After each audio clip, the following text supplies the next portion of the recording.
A ferida antes da filosofia, ou o rejeitado por um cacho de uvas. Imagina a cena, um homem de uns 50 anos, baixo, mal-humorado, num spa de águas termais. Ele repara numa moça e resolve tentar a sorte, e faz o que se fazia em 1830. Para impressionar alguém, você oferece um cacho de uvas brancas, o equivalente da época a puxar assunto com sua melhor cantada. A moça olha para ele, olha para as uvas e deixa o cacho cair na água, demonstrando repulsa e não querendo encostar em nada que aquele homem tenha tocado. Isso não é só um fora, é um fora elevado à obra de arte. E ele anotou, guardou a humilhação, porque esse homem rejeitado por um cacho de uvas é exatamente quem vai te explicar com mais frieza do que qualquer um na história o que é o amor. O nome dele é Arthur Schopenhauer. E para entender por que ele enxerga o amor do jeito que enxerga, você precisa voltar bem antes das uvas. Precisa começar pela mãe dele, Johanna Schopenhauer. Não era uma mãe qualquer, era escritora de sucesso, das mais lidas da Alemanha, e dona do salão mais disputado de Weimar, daqueles que recebiam até Goethe para tomar um chá. Se existisse rede social na época, ela seria a influencer que todo mundo segue. Brilhante, sociável, leve, tudo que o filho não era. E os dois se odiavam, não no nível briga de família no almoço de domingo. Era veneno de verdade. Em 1814, depois de mais uma discussão feroz, ela rompeu a relação com o filho de uma vez. Mandou ele embora. E aqui vem o detalhe que gela. Eles nunca mais se viram. Johanna viveu mais 24 anos. Morreu em 1838. E nesses 24 anos, nenhuma carta, nenhuma reconciliação, nenhum reencontro. O primeiro vínculo amoroso da vida de qualquer pessoa, a mãe, para ele, terminou aos 26 anos no bloqueio definitivo. Agora segura essa imagem e vamos olhar para a vida amorosa dele. Schopenhauer nunca casou. Nunca. Teve casos, claro. O mais sério foi com Carolina Richter, atriz e cantora de Berlim. Quase 10 anos de relacionamento. Ele chegou a pensar em casamento. Pensou e recuou. Sempre recuava. Sempre tinha um motivo, um cálculo, uma desconfiança. Basicamente, ele dava ghosting antes de existir a palavra ghosting. O homem que escreveria páginas e páginas sobre a força avassaladora da paixão nunca conseguiu ele mesmo se entregar a uma. E é nesse contexto que a cena das uvas ganha peso. O homem maduro, já fracassado no amor, levando mais um fora, dessa vez sem nem abrir a boca, não foi um detalhe. Foi o padrão da vida dele virando símbolo. A mãe que o expulsou e nunca mais quis vê-lo, os relacionamentos que ele mesmo sabotava antes de qualquer entrega, a moça que largou as uvas na água. Esse é o homem. Um homem que, em cada relação com uma mulher, encontrou ou rejeição, ou ressentimento, ou desastre. Um homem, não um romântico, não um apaixonado. Não alguém que conheceu o amor por dentro, que vai sentar e escrever a teoria mais demolidora já feita sobre o que acontece quando duas pessoas se apaixonam. E aí fica a pergunta: dá para confiar no que ele diz? Ou é só um cara ferido transformando a própria dor em filosofia? Segura essa pergunta, porque a resposta é mais incômoda do que parece. O amor é uma cilada. Então vamos à pergunta: o que esse homem viu que ninguém teve coragem de dizer com todas as letras? Começa por uma situação que você conhece. Você conhece alguém, talvez seja você mesmo, que jurou de pés juntos que encontrou a pessoa certa. É ela, é diferente, a gente se completa. Tem uma conexão que eu não sei explicar. A pessoa larga tudo, muda de cidade, abandona planos, vira outra. Tudo porque é aquela escolha que parecia a mais livre, a mais sua. Schopenhauer olha essa cena e solta, na maior tranquilidade. Você não escolheu nada. Para ele, por trás de tudo que existe tem uma força. Ele dá o nome a ela de a vontade. E não é a vontade no sentido de eu quero um açaí. É uma força cega, sem razão, sem objetivo, sem pausa. Um querer puro, que move o universo inteiro e que nunca se satisfaz. Pensa na fome que volta todo dia, mesmo depois de você ter comido ontem. No sono que cobra a conta toda noite. Na vontade de pegar o celular 30 segundos depois de ter largado. Você não decide nada disso. Isso decide por você. Agora multiplica essa lógica pelo universo inteiro. Para Schopenhauer, tudo funciona assim. E a manifestação mais intensa dessa força num ser humano é exatamente o desejo carnal, a paixão. Quando você se apaixona, você acha que está buscando a sua felicidade, que o universo conspirou para te entregar aquela pessoa. Schopenhauer diz: errado. O que está agindo ali não é você, é a vontade da espécie. A natureza não está nem aí para sua felicidade. Ela quer a próxima geração.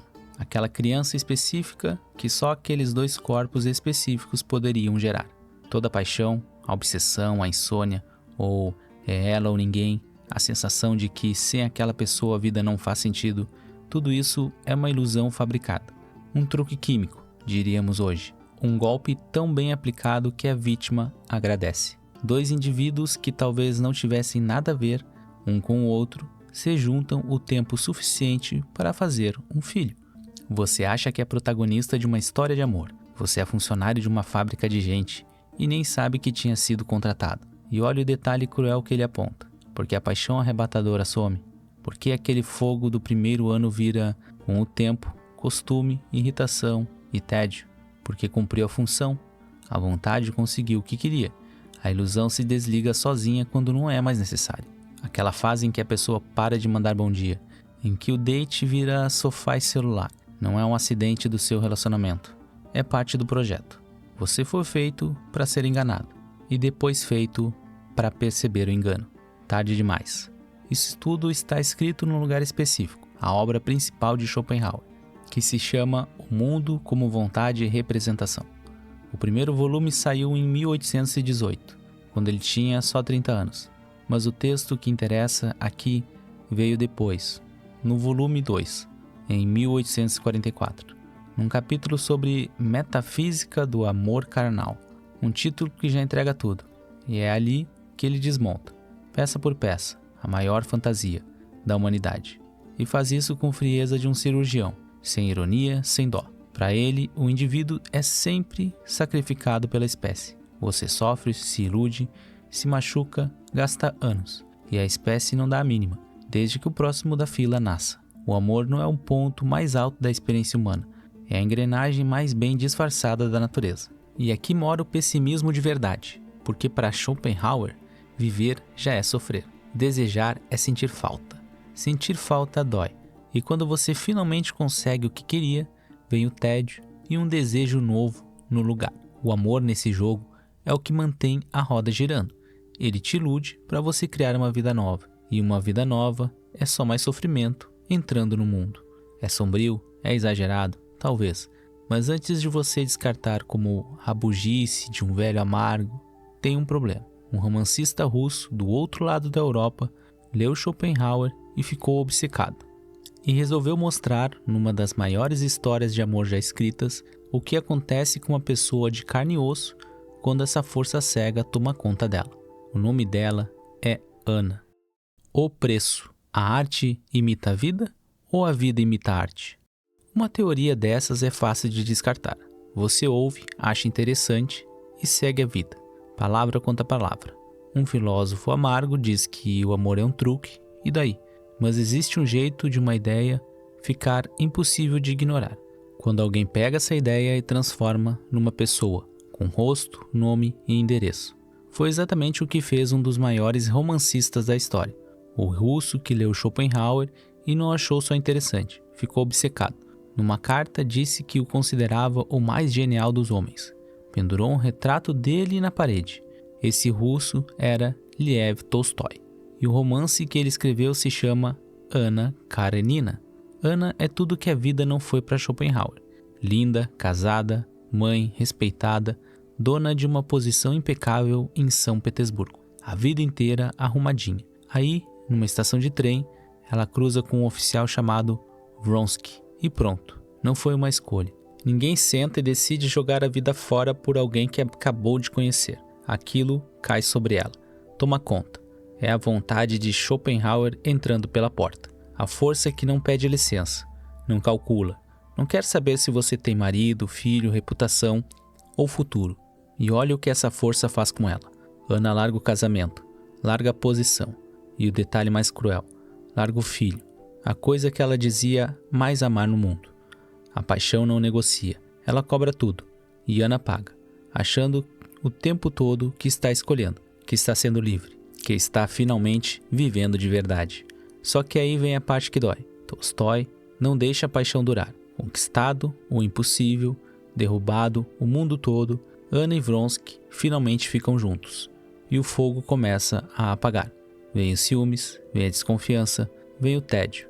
Ana, que abriu mão de tudo por aquele amor, percebe que ele está esfriando nas mãos dela.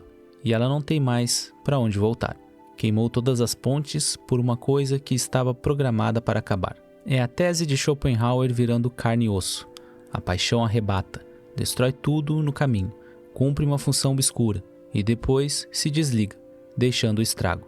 Ele escreveu isso com frieza em 1844. Tolstói, em 1877, pegou a mesma ideia e botou para sangrar numa mulher que você acompanha página após página até o fim. E o fim de Ana você provavelmente já conhece, ou já percebeu. Não é feliz. E acontece na mesma estação de trem onde tudo começou. O que torna isso tão poderoso é que Tolstói não está te dando uma teoria para debater. Está te dando uma pessoa para amar e para ver afundar. Você entende Ana. Talvez você já tenha sido Ana. Em escala menor, já largou o bom senso, já queimou alguma ponte, já jurou que dessa vez era diferente. A literatura faz o que a filosofia não consegue. Te coloca dentro da ilusão, para você sentir na pele como ela é convincente por dentro. Ninguém se apaixona achando que é a vontade da espécie agindo. Todo mundo se apaixona achando que é amor verdadeiro. E é essa a genialidade do truque. Então, de um lado, o filósofo dizendo, com cabeça fria, que o amor é uma armadilha da natureza. Do outro, o romancista mostrando, com o coração na mão, o tamanho do estrago quando uma pessoa real cai dentro dela. Schopenhauer te dá o diagnóstico. Tolstói te mostra na prática. Ok, se o amor é mesmo isso, uma força cega que te usa e te descarta, qual é a saída? Parar de amar? Terminar como Schopenhauer, sozinho com o cachorro dele? Tem gente que pensou nisso muito antes e chegou numa resposta completamente diferente. O remédio: amar sem ilusão. Vamos voltar quase 1700 anos antes de Schopenhauer. Um ex-escravo que virou um dos maiores filósofos de Roma já tinha olhado para o amor de frente e chegado num lugar muito diferente do desespero de Schopenhauer. O nome dele é Epicteto, e o conselho que ele dá parece, à primeira vista, quase tão frio quanto o de Schopenhauer. E ele diz o seguinte: quando você beijar seu filho ou abraçar a pessoa que você ama, lembra a si mesmo, baixinho, que você está amando um ser mortal. Algo que não é seu, algo que foi apenas emprestado. Parece frio, eu sei, parece o tipo de coisa que estraga o momento. Mas olha de novo, porque é o contrário disso.